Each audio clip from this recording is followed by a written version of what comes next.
We'll explore the clash between liberty and socialism, a prospective result if Frederick Douglass had debated Karl Marx with author KCarl Smith on this episode of United Patriots Uprising with Gary Binford. I'm your host, Gary Binford. Thanks for joining us. This podcast is available at radioinfluence.com or wherever you get your favorite podcasts. We'll talk about that more at the end of the show, including the Radio Influence Archive, where you'll find guests such as Ben Carson, Judge Jeanine Pirro, Mike Lindell, Pastor Jack Hibbs, Monica Crowley, Lieutenant General Michael Flynn, and Diamond and Silk, among 150 guests who were on the show when it was audio. We will tell you about that at the end of the show and where to find the videos. My guest was a speaker. I should say a dynamic speaker. For 2 of the years I attended the Rock the Red Conservative Convention in Greenville, South Carolina in the early 2020s. We spent time together during the weekend conventions and after they had ended. Frederick Douglass was his guy. Douglass was born into slavery, escaped to freedom in the North in 1838 when he was 20 years old, and he went on to be an advisor to 5 Republican presidents, foremost Abraham Lincoln. Conversely, Karl Marx is the father of Marxism, communism, which has infested, and threatens to destroy our nation right now. Douglass and Marx were both born in 1818. We need to know about them because their ideologies are complete opposite, but it fuels the unrest and the rebellion that threatens our freedom and liberty today. My guest's latest book puts them together in a series of imaginary but historically accurate debates to state their case of what type of government should rule the world. So, are you ready to hear about it? Well, let's get into it. He's an author, public speaker, and commentator, and sought-after voice for podcasts, radio, and television. A thought leader who focuses on liberty, personal responsibility, and ideas that shape culture and public policy. He was a guest twice on this show when it was audio, so I'm glad to reconnect where we can now see him.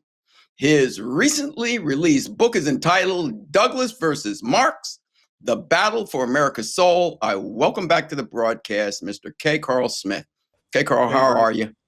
Hey, it's good to have you back. It's good to see you. I'm glad things are going well. And I love this concept in this, your 4th book, because you bring to life 31 fictional but history accurate debates between these 2 well-known figures who had diametrically opposed ideologies. So how did you come up with this idea, and how difficult was it for you to pull it together? And before you answer, I find it ironic that they were both born in 1818, Douglass in Maryland, Marx in Germany, and although Marx never left Europe, Douglass did travel several times there, but they never met. You're exactly right. And it is amazing because, and although they never met, in my studies of Frederick Douglass, Karl Marx knew about Frederick Douglass because Karl Marx was a subscriber to Douglass's North Star newspaper. So, but yeah, wrote this book. It's fictional in terms because they never met.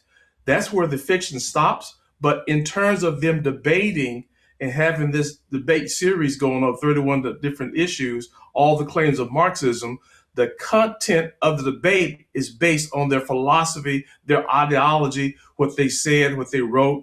And it's a clash of these two titans, really. And one is about liberty, the other is about government control. And so the best way to do this is through the liberty best of Douglass. So you asked me what motivated me to write this. Well, all along, Gary, I've been thinking about the next generation. Our young people don't know the value of liberty. And it's all because they never heard the counter message of liberty, especially through the lens of Frederick Douglass. And that thought in my head was confirmed when I listened to a YouTube interview of Thomas Sowell.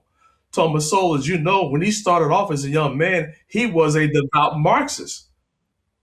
And somebody asked him, well, what happened? And he said, you're a great conservative economist now. He said, I finally heard the counter argument. Well, this book is to give the counter argument to socialism and Marxism through the liberty message of Frederick Douglass. And that's the game changer.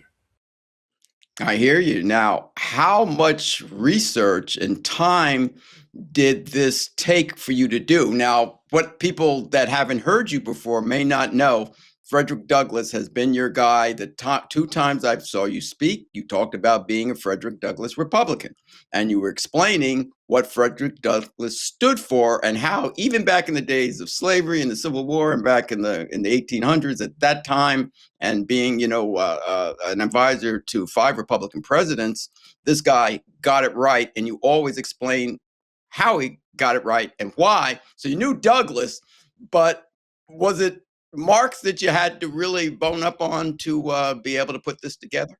You're exactly right. I've been fascinated and a reader and study of Douglass's life for the past 18 years.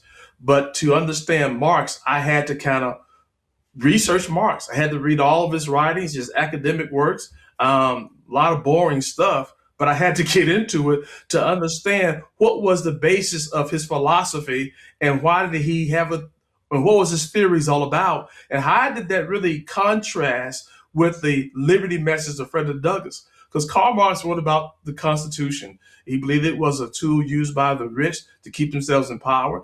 He cut up and just tore down religion, the role of government, all the complete opposite of Douglass. So studying Marx and already had studied Douglass, it was a challenge because what happened, my brother and I, who was a PhD pastor, we actually role played these things here, not to come up with it. He would be Marx one time. He was Marx most of the time because I had to be Douglass. I knew Douglass and understood Douglass. So we came with these classic lines that Douglass was kind of saying in his language in those times, and to really hit hard on all the claims of Marxism. 31 debates, they're debating the role of government, free speech, the capitalism versus free market versus socialism and communism, all the claims of Marxism, public school versus parents having to control the education of the child, religious liberty. It's 31 of them. The role of government, personal responsibility, and the U.S. Constitution. And I think one of the most important debates that's in there, this whole issue about the 3/5 clause of the Constitution, which a lot of left-wing people today are saying that blacks are 3/5 of a human being. Douglass actually wrote about that. And even back then, they said that's why the Constitution was a racist document, saying blacks are 3/5 of a human being in Douglass' time. And Douglass and Marx are debating that. So that's the power of the dialogues. And after each dialogue, there's a reflection, the moral of the story, if you will, and talking points, along with discussion questions about that particular dialogue to really build upon and have the idea to get people to think, not tell them what to think, but get them to think about what just occurred in that dialogue between Douglass and Marx. And this was wonderful, KCarl, because you hit upon so many things. Even those T's two guys were back in the late 1800s doing their thing.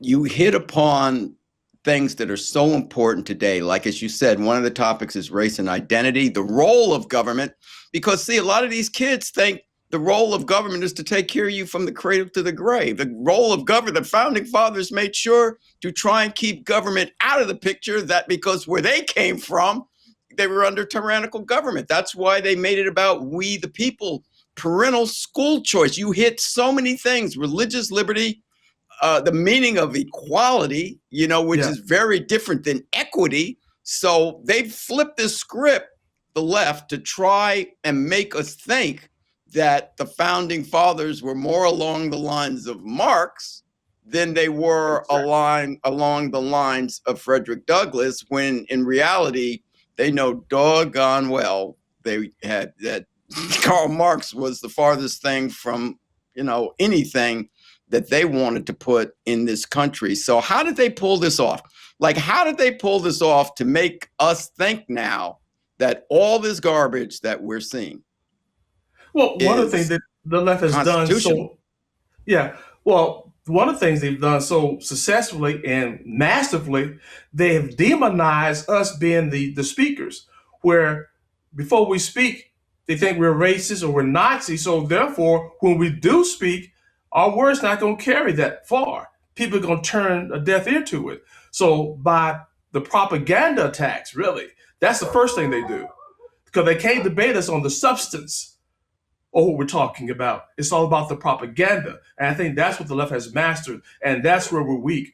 And so the point is, what is the best way to awaken people to the importance and the significance of liberty? It's not by pulling a politician out of Washington, D.C. and get them on television, in my view, and speak about liberty. It's about taking a man, a former slave, who leveraged the free market system to have $300,000 in savings, capitalism. He didn't wait for the government to take care of him, to have that man to debate the father of communism. That's the answer. And give case in point, I gave a copy of my books. I gave about 10 copies of my book to some college students at a historical black college here in town, in Alabama. And they said, one kid came back to me and said, "This is great because just last semester, Mr. Smith, our history professor told us that the 3/5 clause about blacks being 3/5 of a human being." And so now I can go back to my second semester of history and educate not only him, but also my entire class what the truth is.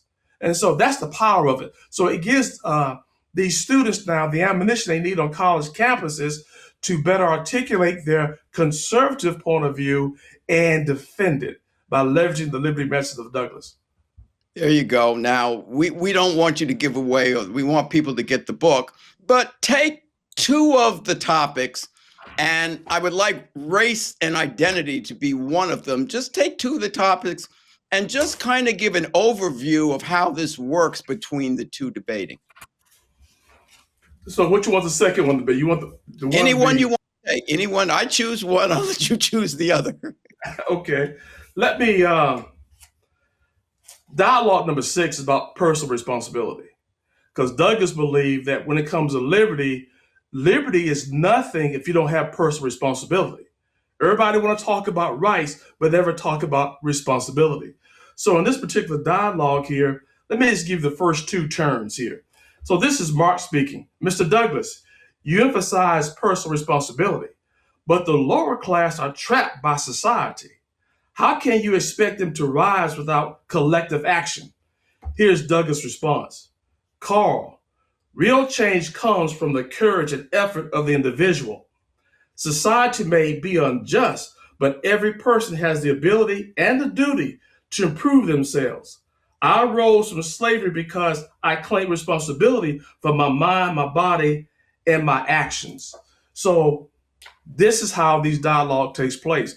The other dialogue, you talk about equity, there's a dialogue in here, if I can find it quickly, where it's titled, where they're discussing the DEI programs in America. Okay? And I need to quickly find that chapter here. I'm going to go to table of contents and see what chapter it is. Yeah, and while you're doing that, what Karl wants to do here, everybody, is empower us, the reader and the audience, to understand the principles of liberty, defend the God-given rights, and become more effective messengers of freedom.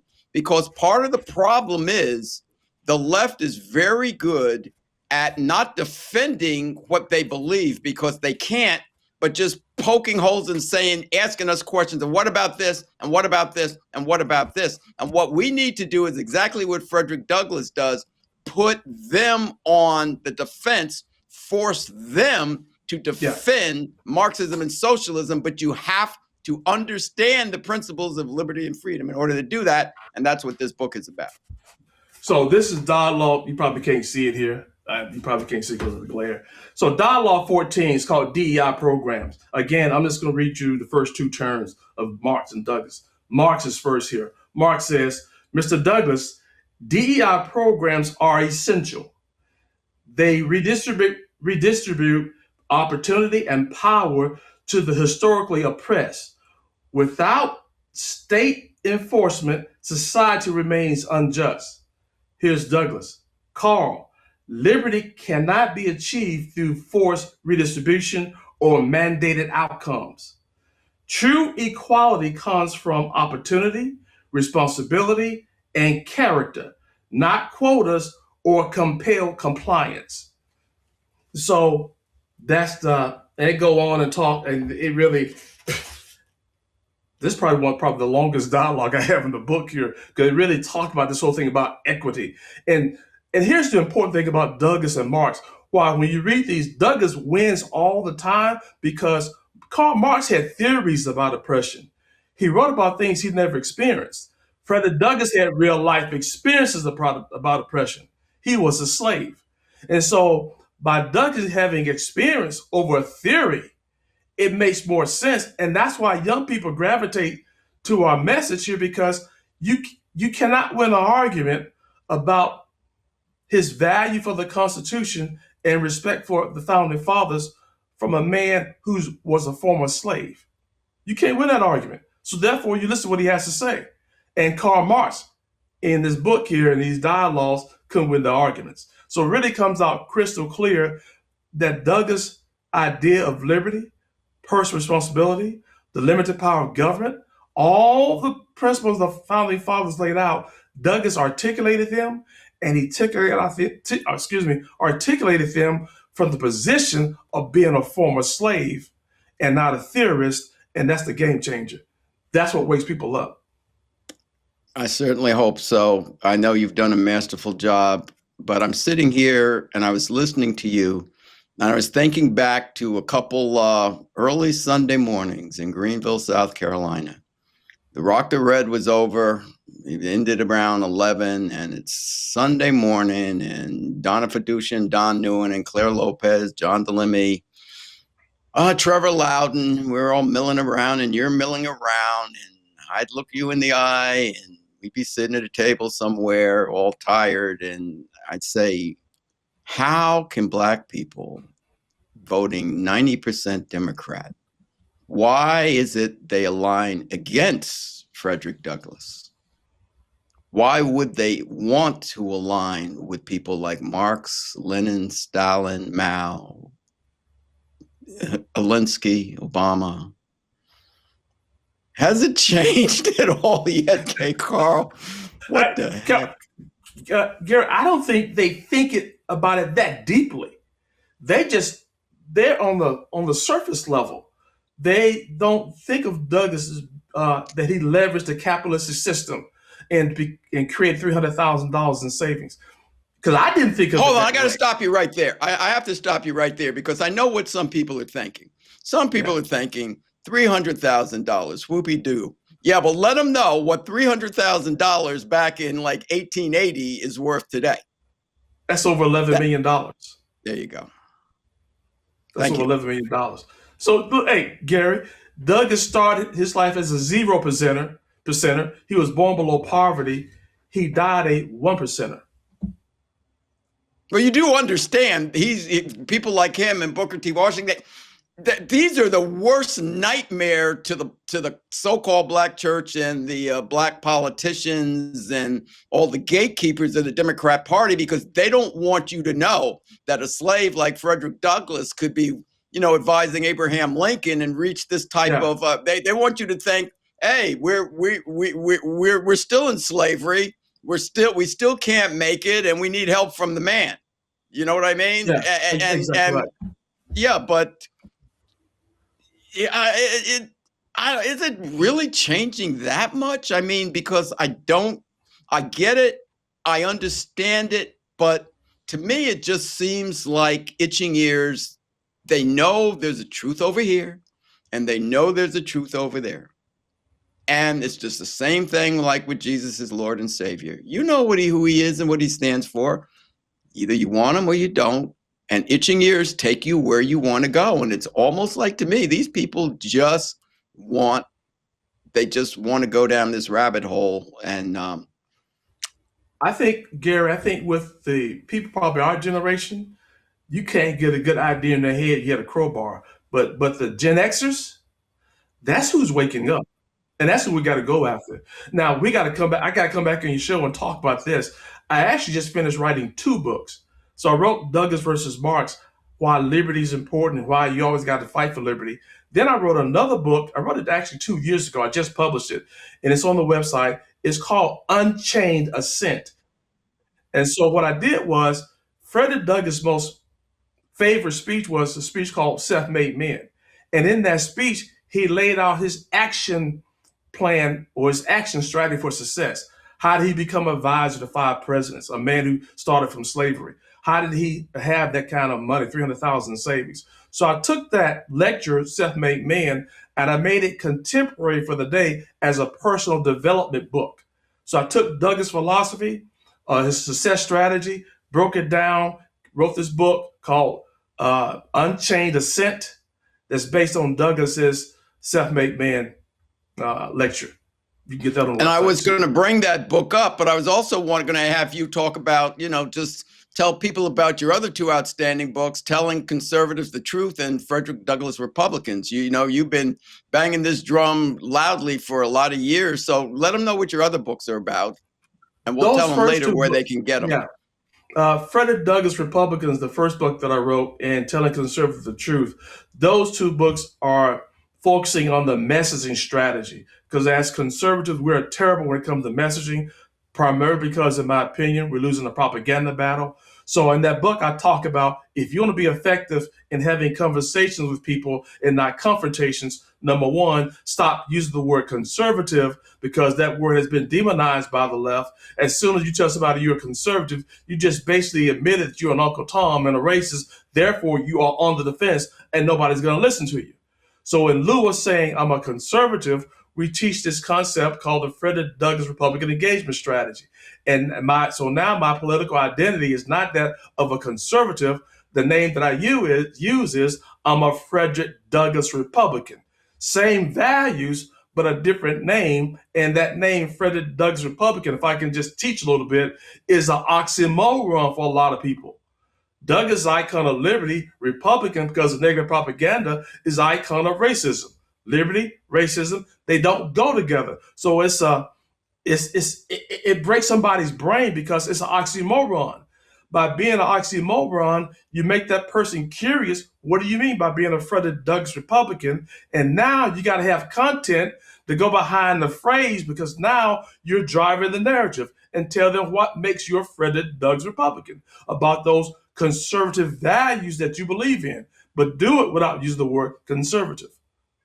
I understand your point there, and I understand that works for you, but I'm not giving the language up. They use their words and they make them stick. I'm not giving my words up. So I understand your point, and I've heard you speak, and it works, and it definitely works for you. But I'm not letting them take their language away and take the real language away from me. I'm going to say who I am, and you're going to have to deal with it. Well, along these. Yeah, I will say this, and that's fine because if it works for you, it worked. A lot of people can't make it work. And I would say if we both go into a black barbershop and I say I'm a Frederick Douglass Republican and you say you're conservative, I think I'll be more effective in winning hearts and minds and changing how people vote. Because I got to give them in the barbershop a name that they can use when they go back to the hood so they can engage their family members and be effective. And that's my leverage. That works. Yeah, I'm glad that works for you. Now it's funny because there's a black barbershop that I go to that has 4 or 5 guys, and they're all football fans. And basically, I just went in there to get my hair cut and just be who I am. They know I'm a Christian. I wear all my Jesus stuff, my hats and everything. And they learned my background, it was in sports and entertainment. So they got to know me. They got to know me before they got to know my. Now they're stuck. They're stuck. That's right. That's right. They like it. One of the guys goes, You. He thinks I didn't try and trap you. You tried to trap. No, I want you to get saved. I want you guys to get born again, man. That's the real thing. I'm trying to talk Jesus. Yeah. So that's a good point that you make because once they get to know you, you can use whatever word you want to use because they know you. But when they don't know you and you have a conversation out of comfort, that's the challenge. And that's what I understand. I perfectly understand your point. Now I know what's going through some people's minds because they look at you and they look at me and they say, well, you guys, as you brought out the Uncle Tom or whatever it is. Right, Oh, right, you're right, right. conservative. You're with the man. So see, and it's the same thing that a lot of people, when I would witness Christ to them, they say, well, you don't know what my life is like. And then I give them my testimony and they go, whoa, Jesus took you out of that. And I said, yeah. So see, I know there are some people sitting there saying, well, this KCarl Smith, he was in the service and he sounds like he's a conservative. So what does he know about? Well, blow their minds, give them your background, because you weren't always a conservative, right? No, I'm a former Democrat. Thank Uh, you. Same here. Same here. Former Democrat, man. And the reason what made me look, I finally heard the other side of the argument, really. And I got tired of being lied to. But what really opened my eyes up when I started reading the writings of Frederick Douglass, not just about his life, and when I read what Douglass said about the 3/5 clause, and based on the lie I've been told when I went to, I'm a graduate of Alabama A&M Historical Black College, when I read what Douglass said in 1860 about the 3/5 clause, it turned my thinking right side up. And I said, what else have they lied to me about? And I just became more critical in my thinking. It's just like this. I have a 14-year-old son, and I tell him all the time, do not believe anything that I tell you. He said, Dad, you going to lie to me? I said, no. But whatever comes to your ears, you make sure you check it out yourself. Become a critical thinker. Process it yourself. I'm not going to lie to you, but I want to teach you how to apply the scientific method to your life. Think, read, search on your own. Don't take things for granted, what people tell you. That's what I started doing. And when I started doing that, I started reading the writings of Douglass, so to understand liberty, to understand the history of both political parties. And what it was for me, Gary, the famous speech of Douglass when Douglass said, I am a Republican, a black dying-the-wool Republican. I never tend to belong to any other party, the party of freedom and justice. When I read that, Carl, I said, wait a minute. Douglass was Republican? And why did he say Freedom and Progress Republican Party and he did not say Freedom and Progress Democrat Party? I know that was like a century ago, but something doesn't change. The platform hasn't changed. History hasn't been rewritten yet. That history is there. And I didn't want to be part of a political party that actually put my ancestors in slavery and tried to keep them there. I don't want to become And a trying part to of keep that. them there even now. Yeah. I mean, it's like asking a Jew to become a Nazi. I'm not doing that. But at the same time, I'm going to agitate and keep the Republican Party accountable because there's no perfect political party. There you go. KCarl, since you mentioned the word change, my last question before I ask people or ask you to tell people how they can find you and your products deal with change. And that is, would you have ever thought the issues nationally would have changed dramatically over the last few years, in particular the cultural issues that are attacking our Gen Zers and you know all our youths and millennials, even going back that far? Would you have ever thought that you would have seen biological men trying to play women's sports and in bathrooms, people actually in office saying, well, men can get pregnant? Would we have ever thought you would see these open borders? And would you ever thought it would even reach this ridiculous level of my truth is my truth and your truth is your truth to That's right. the level? I could keep going on and on. Would you have ever thought it could have gotten to this point? And how do we reverse this curse? Not in my lifetime would I ever thought that would happen, and not in my lifetime where I can look and see the reprobate mind. I never thought I could see that. And that's what you're talking about. People who are pushing these type of issues, they have that reprobate mind. They can't see it because they don't have a sense of consciousness. We can, because they're so into that sin that they think nothing is sinful. How do we stop this? We got to become better messengers of liberty. We got to learn how to have conversations and not confrontations. I mean, we need to start at the dinner table. We need to talk to that Marxist indoctrinated family member that went off to college. Now they come back as a little socialist. We got to articulate to them and describe to them why liberty matters and that socialism is oppressive and not cool. And so how do you do that? It gets back to what I've learned all these years. I use with my nephews and nieces. I leverage the liberty message of Frederick Douglass to defeat Marxism because Douglassism is the most effective liberty message to defeat Marxism. I hear you. And along those lines, I have to ask this question. Did they get into a fist fight at all in any of these debates? No, I didn't go that didn't get far. physical? No, but I tell you what, though, Douglas gave him a severe tongue lashing. One of the debates is that Douglas confronts Marx regarding his lack of work ethic and taking care of his family and stop relying on Engels and his friends for financial support. And Douglas basically said a man that don't take care of his family. shouldn't try and lead a nation. You go. Hey, that people, you got to get this book. So along those lines, KCarl, thanks for coming on. I will bring you back, and I really appreciate this. But tell people how they can get this and all your books and anything else you'd like to promote. Of course, you can go to Amazon and get the book. It's there. It's Douglas versus Marx. Please come to my website so we can get them to you as an autograph form. And let me spell the website out for you so you don't get confused. F is in Frank, D is in dog, R is in Romeo. FDR store dot company dot site, SITE. FDR store dot company dot site. And that's where you get the book. You see all the materials there, and we got a shirt for you on there, Gary. It may be pushing the envelope to get you to wear it, but most popular shirt we have on there, we're talking about Douglas, and it says the original badass Republican. Yeah, I'll wear that, because I learned a lot about it. In fact, when I got back from the first Rock the Red and I purchased your book, I actually sat in a hot tub. This is back in the time I would fill my tub with Epsom salt and stuff and just sit there and read for about 20 minutes. I was so taken back by Frederick Douglass Republicans, I almost turned into a prune sitting in that hot tub for 2.5 hours reading your book.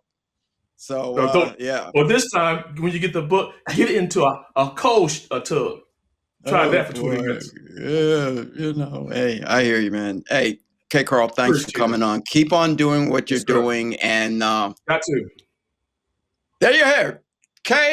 KCarl Smith, everyone. Keeping it real. I want to thank KCarl Smith for coming on and hanging out with me.